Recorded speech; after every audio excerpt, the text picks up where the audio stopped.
Welcome to King 5. I'm Greg Copeland. This is the week. A look at what made headlines in our region, along with your weekend forecast. First up, the fight over Washington's new tax on the ultra-wealthy is now moving into the courts. Businesses, taxpayers, and a nonprofit have filed suit to block the so-called millionaire's tax before it takes effect. Supporters say it's a way to reshape how Washington raises revenue, but opponents argue it violates the state's constitution. King 5's Alex McClune has a closer look at the legal battle now underway. The future of Washington's tax system hinges on the courts. It's unconstitutional because it doesn't meet the state requirements. Jackson Maynard and the Citizen Action Defense Fund filed a milestone lawsuit Thursday, arguing Washington's millionaire's tax breaks state law that treats income as property. Backed by former Attorney General Rob McKenna and former State Supreme Court Justice Phil Talmadge, they warned the tax could expand beyond the state's highest earners. We have other people in a lot of different industries, and they're all very, very concerned that this is not just going to apply to the folks identified in the bill, that it is going to be expanded as an income tax to other people.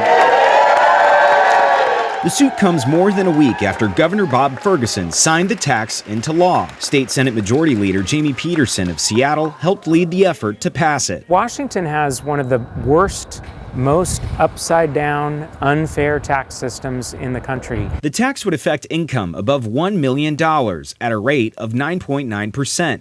generating $3 billion in revenue, making the tax system more progressive. Supporters say the legal challenge is no surprise. They're also preparing for a possible referendum or initiative. This is a big change for our state, right? You don't go from having a terrible backwards tax system to having the infrastructure to be able to collect an income tax just overnight like that. So we expect that there's going to be a public vote about it. Opponents point to a long history of failed income tax proposals in Washington, about 10 over 9 decades. Most recently in 2010, when voters rejected a statewide income tax measure. The voters have had the opportunity as well to weigh in on this tax several times, this type of tax, and they've turned it down every single time. So the legal precedents are squarely on our side. Attorney General Nick Brown's office says they'll defend the tax and expect to win. The millionaire's tax is set to kick in 2 years. In Seattle, Alex McClune, King 5 News. A warning from scientists after a string of dead gray whales washed up on Washington shores. 7 have been found so far, some this past week. Experts say the root of the problem may be thousands of miles away. King 5's Bridget Chavez reports. This is typically when we start to see gray whale strandings in Washington, but this year we're already at 7. And scientists say for these whales, it comes down to one thing: food. In the waters near La Conner, that one's still alive. A gray whale spotted in the Swinomish Channel, an unusual place for one to be. Marine biologist John Kalambokidis says it's likely searching for food. Something is hitting this population really hard, and it all looks related to their prey in the Arctic. And while this one is still holding on, others haven't been as lucky. Total of 7, and it's come very quickly. 4 of those have been just in the last week. A rapid increase and early. Usually those occur in April, May, and June, so we're at the very beginning of really what is our typical stranding period. And so that's why we're so concerned. The most recent casualty, a gray whale found on private property in Anacortes. The average number of gray whales that die and strand in Washington state has generally averaged around 5 or 6 a year. Another died after swimming more than 20 miles inland up the Willapa River. Last year we had a total of 18 dead gray whales, but only 1 had occurred by this time of year. And 2 more washed up along Copeland Beach near ocean shores. That the eastern North Pacific gray whale population is in real trouble. It's declined over 50% in the last 10 years. Scientists say if you see a gray whale, report it. They want to know about it. In Seattle, Bridget Chavez, King 5 News. Well, an 18-year-old is recovering after police say he came within just millimeters of death in a drive-by shooting. Somebody fired several shots toward a vehicle in broad daylight in South Seattle, and one of those bullets grazed the victim's forehead. King 5's Jim Nelson has the story. Late Wednesday afternoon, violence once again hit South Seattle. this time at the intersection of South Othello and Rainier Avenue. In this case, it looks like it was a young man, about 18 years old. So that's very difficult to bear as a community. Dozens of evidence markers where cops say that teenager was hit. He was a passenger in a car. We're talking about inches probably from a totally different situation. Millimeters, yeah, millimeters. So a graze wound, basically the bullet is within less than an inch of obviously hitting you. So that individual is very lucky. That young man is very, very lucky. He was taken to Harborview, but he's stable. So far, no information about suspects or their vehicle. The South Precinct has seen more shootings this year than any part of the city, accounting for more than 1 in 4. Long after the squad cars have left, there are still reminders of violence, both on the sides of buildings and over here on the street in the form of shattered glass. Reminders of this particular incident. But this is part of a bigger problem in this community where there have long been reminders of how violence has shattered this neighborhood. I grew up out here. I was raised out here. Went to school out here, grew up with a lot of people out here that unfortunately they dead because a lot of shooting. Ronnie Miranda has seen it time and time again. We got to unite, instead of showing a bad example. People just got to unite and show empathy and, help each other out, In Seattle, Jim Nelson, King 5 News.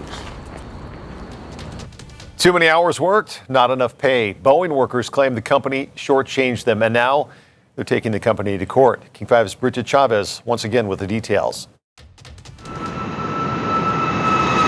Some Boeing workers are claiming their workday starts before they ever clock in. This lawsuit lays out several claims, including unpaid pre-shift time, missed or interrupted breaks, and timekeeping practices that may have cost workers pay. One example in the complaint focuses on pre-shift time. The lawsuit claims workers spent 10 to 20 minutes a day off the clock getting into their work area and putting on safety gear. Legal expert Liz Ford says this counts as paid time if it's necessary to perform a specific job. But if I were in meat packing and I needed to wear safety equipment so that I don't get cut by the knives, then that putting on that equipment, donning that equipment, might be compensable time.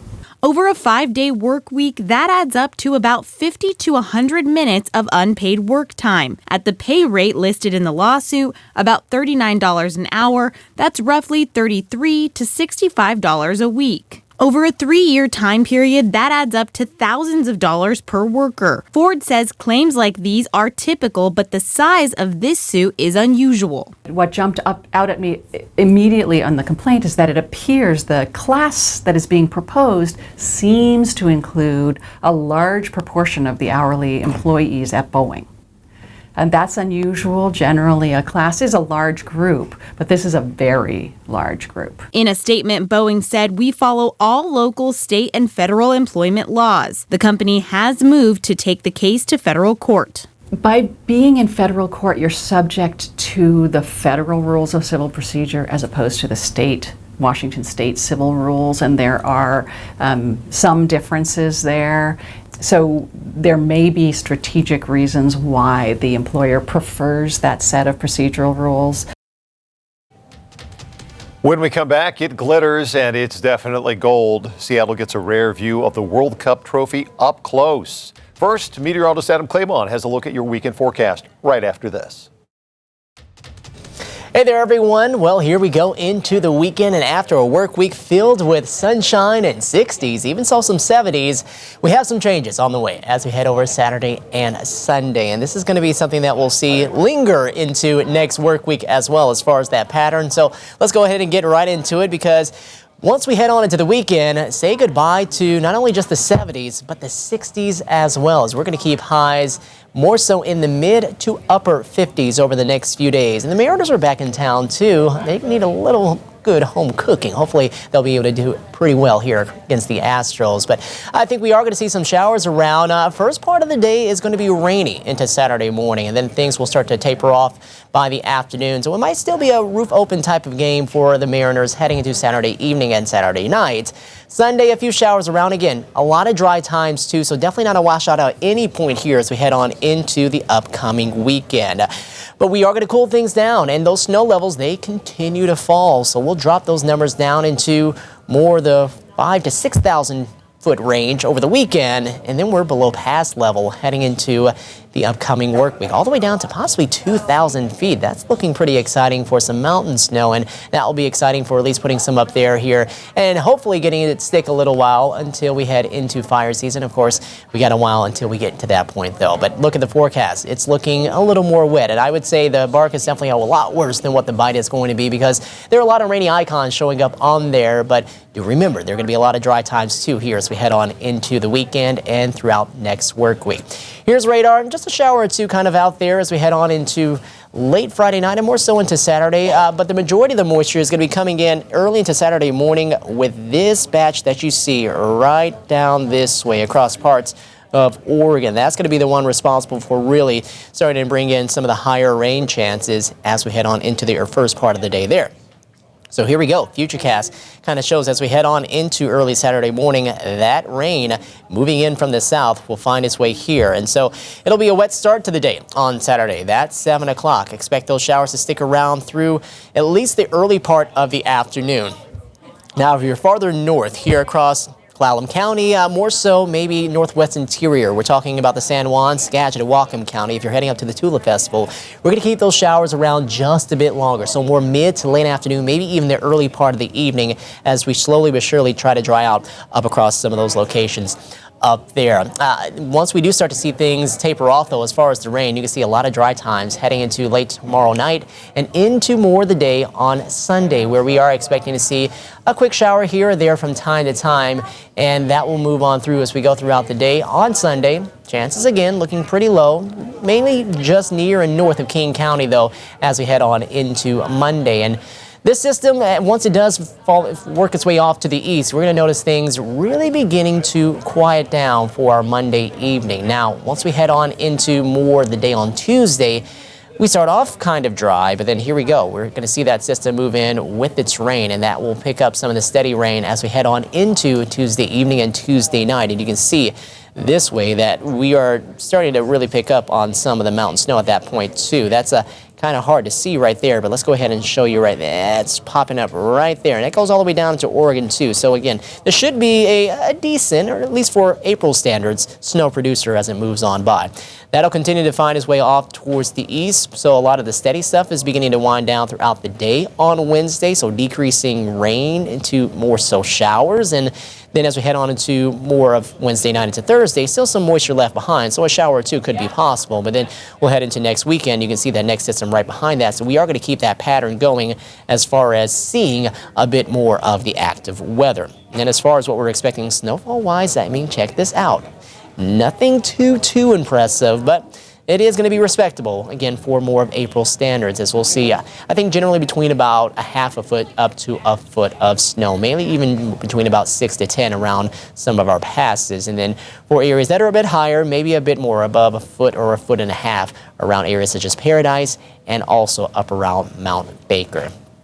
As we continue on into the middle and latter part of the month of April, you can see right here the blue popping up over the state of Washington, which will mean that we have a chance, at least, of things being cooler than normal. Those chances are slightly higher being cooler than normal as you head across the northern part of the state, while at the same time expecting to keep things drier than normal as we head throughout those same dates between the 18th and the 24th of April. All right, your forecast for Saturday, seeing highs in the low to mid 50s around Blaine, Orcas Island, Bellingham at 54 in Mount Vernon. We'll top off in the mid 50s around Arlington, Oak Harbor up to 51 degrees, Clinton hitting a high of 53. We'll see the mid 50s around Redmond, Issaquah up to 56 degrees, Bainbridge Island getting up to 54, 55 in Bremerton. Mid to upper 50s for areas closer to Belfair, Tacoma, Puyallup, maybe squeezing out a 60 down that way around Tenino, while seeing the better chances of 60s as you head farther to the south, with it looks like low to mid 50s for parts of the Olympic Peninsula and out towards the coast. And for your forecast, heading on into what we're expecting for Saturday afternoon, we're going to see that those conditions will be fairly nice. Again, cooler, but a lot of dry times during the afternoon, so I wouldn't be too concerned if you have any sort of outdoor plans at that point. Here's your 7-day forecast. Expect to see the rain around for us here for the next few days. Really seeing the better chances, though, heading into Saturday morning, and then the best chances again heading on into Tuesday evening, Tuesday night, and into the first part of the day on Wednesday, with a little mountain snow still yet to come later on into next week. So if you have any travel plans across the state, make sure to keep that in mind. All right, everyone, enjoy your weekend, and we'll talk to you soon.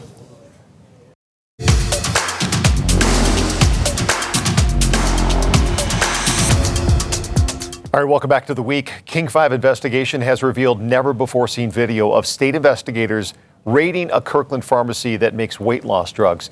The state found the business is cutting safety corners while producing knockoffs of Ozempic and Zepbound. As King 5 investigator Chris Ingalls reports, despite the scathing inspection last year, the company selling those GLP-1s is still in business.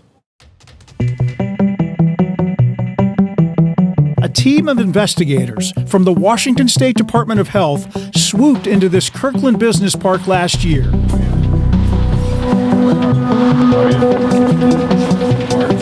State Department of Health, and we're recording this visit for what they called an unannounced inspection. Hi, what's your name? What's your name? I'm Mike Lamb. I'm with the Department of Health. Okay. Employees of Equita Pharmacy called it a raid. Some of those same employees had tipped investigators that management hid illicit products in this warehouse a few doors down from Equita Pharmacy's main operation. They did that to evade inspectors, according to State Health Department records. This video, obtained by the King 5 investigators through a public records request, shows the warehouse manager denying knowledge of that. As far as I know, there's nothing that from the pharmacy's that entity. This is just storage for the packing supplies and stuff like that. Okay. Well, that's not necessarily true. All right. I can tell you that's not packing. In the refrigerator right next to him, investigators found a large stash of peptide base powder, the active ingredient used to make one version of GLP-1 diet medication. Semaglutides and... In bags labeled semaglutide, investigators found peptide base powder shipped from China, even though Equita does not yet have a license to import the product. A manager later admitted that's because it's 6 to 9 times cheaper than the American-made peptide they'd stopped purchasing months earlier.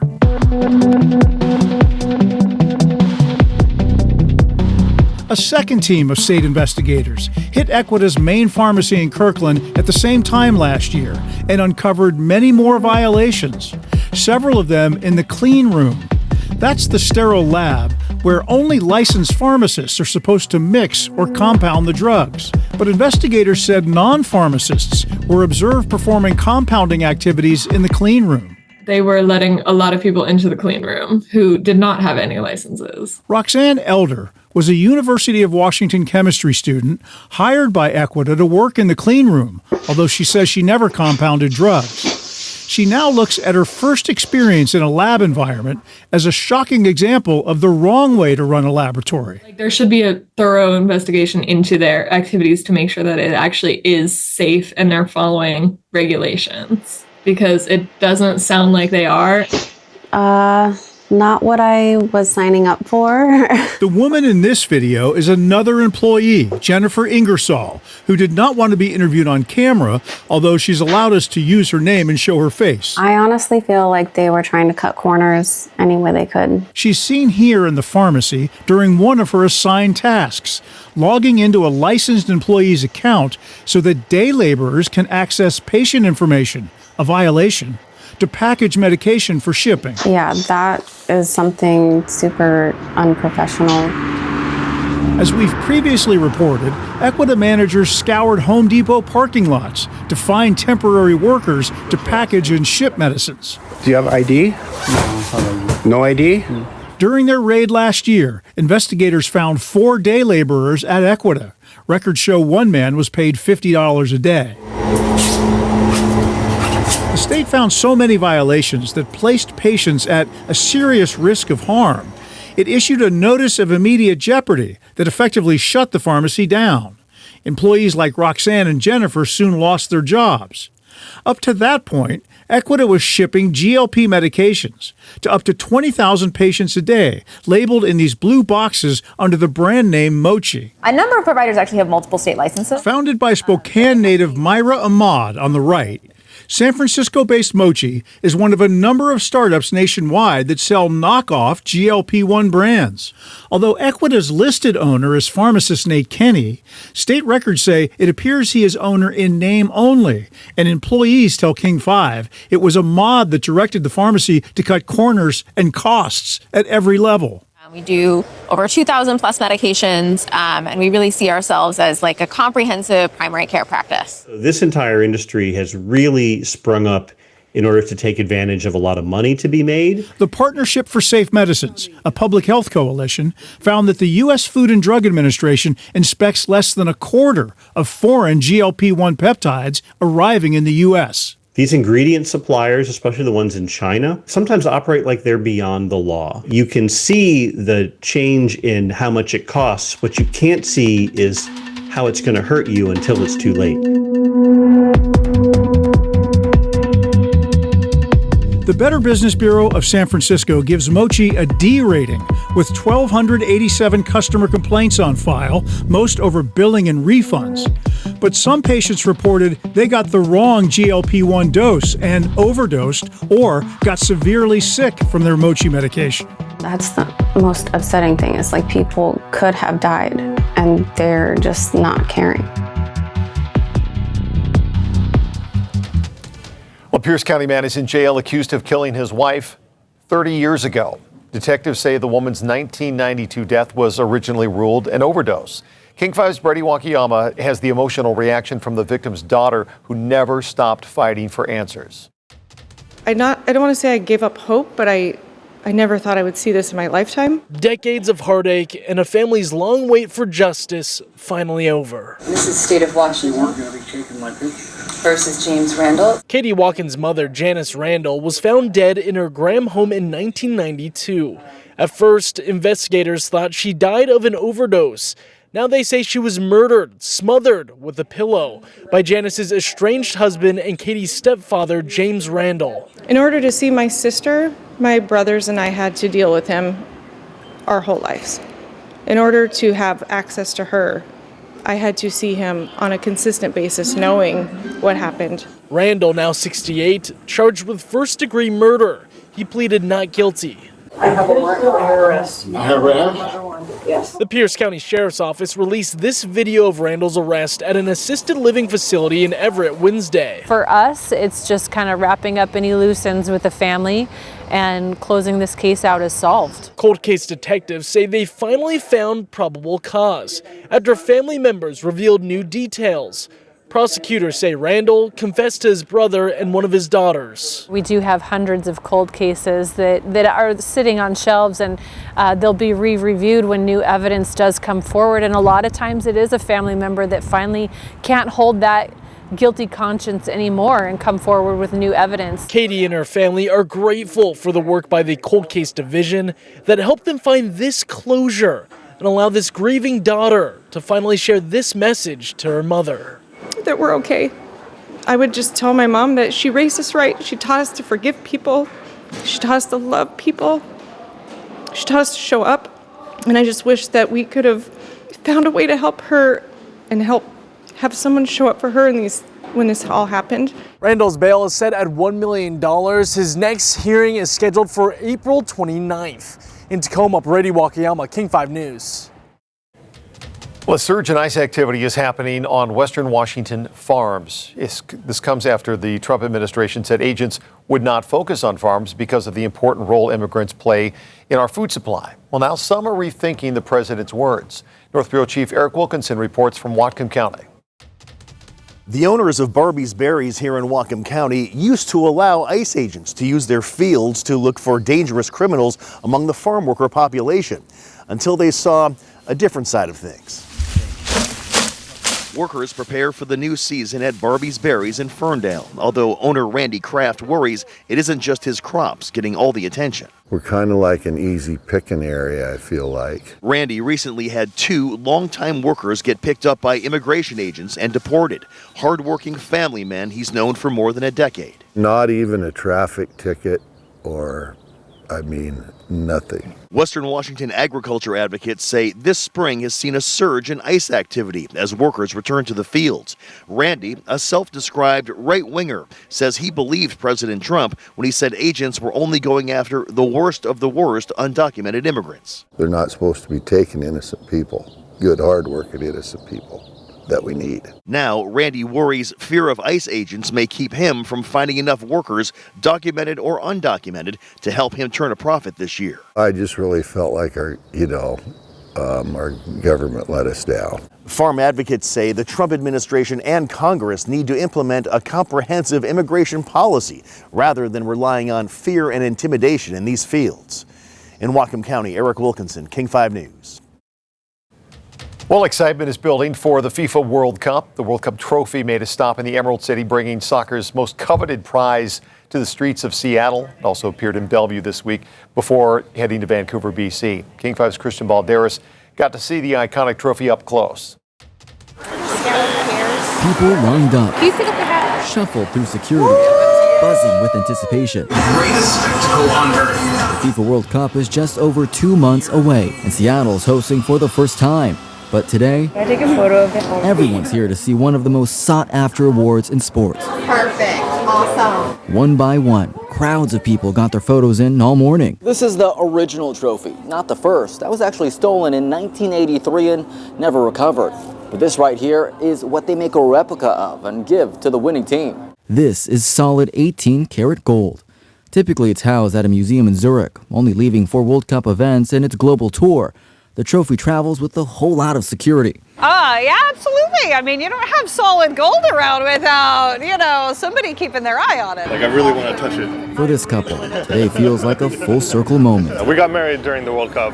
Nearly 8 years ago, Jonathan and Hepsi said "I do" in Mexico with a FIFA World Cup themed wedding. We caught the game the next day. Yeah. Jonathan wore a soccer jersey underneath his suit. Hepsi posed with a soccer ball with her bridesmaids by her side. Actually, I think it was yours. Yeah, that was my idea. See my country, so Mexico, yeah. This year, they'll be celebrating their anniversary with a quick trip back to Mexico. Then they'll race home to cheer from the stands at Lumen Field. Thanks for your time. We hope you enjoyed a look at the biggest stories of the week.